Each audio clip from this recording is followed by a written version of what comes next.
So in chapter 1, we read about how communication works and also external and internal factors that can cause communication barriers. And out of the ones that we went over, I thought that noise was one of the most significant. I think that especially internal sources of noise are one of the most significant that can interfere with receiving a message or sending a message, specifically your personal thoughts and feelings.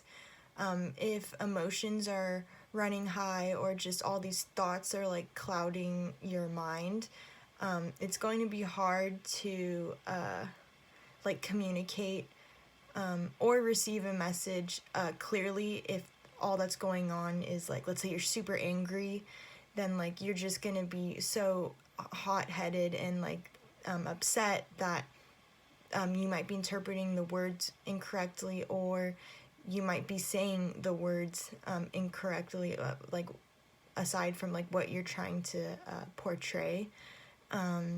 Also hunger too. I know that if I'm at work and my boss is giving me a bunch of things to do and all I can think about is how hungry I am for my lunch break, then it definitely is a distracting factor, and all that's where slightly some of my focus is on, rather than all of my attention being put into receiving the message my boss is giving me.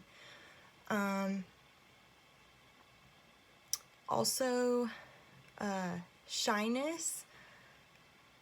I know that in middle school, that was when I was my most shy, I would say.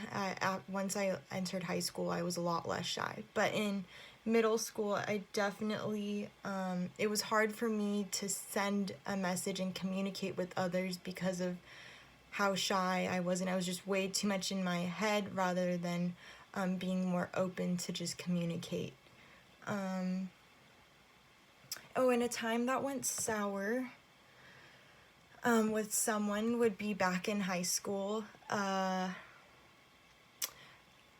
Basically, I had, me and my friend at the time had basically lied to our moms where we were going for the night and the next day, and then come a few days later, my mom ended up finding out where my whereabouts were that night, and my mom wanted to take it into her hands to tell my friend's mom and inform her about what really went down that night.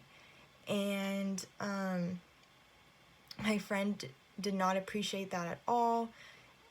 It was summertime, so we didn't see each other at school. It was only through text, figuring out this issue that was brought up, and her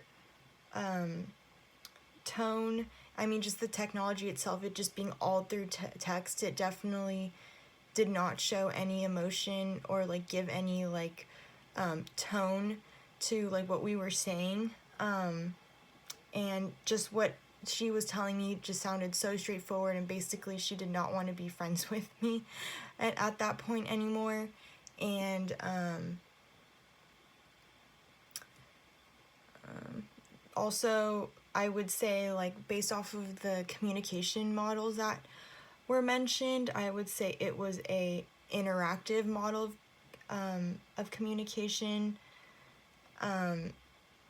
because the way it, how to say this, it was just a message exchange, basically. There wasn't we were taking in what each others were saying and then having a response basically to fix the problem or anything. We were just kind of saying yep, it's out there, so this is what's gonna be it, and then I just be okay, that's it. It's over, and then our friendship is over, whatever. And yeah, I already mentioned this, but the channel of communication used was texting. So yeah, and I honestly wouldn't want to change one thing about how I communicate with that individual. My friend was the one that wanted to set the record straight with not being friends anymore. I definitely could have called her and communicated through her that way, begging to be her friend still, this and this and that. But I mean, if she was ready to let go of our friendship that quickly over since the 4th grade through almost the end of high school, she was able to let it go that quickly, then clearly I didn't mean that much. So I was like, all right then. And then yeah, maybe we could have been still friends today, but I don't really think about it that much. And that's it.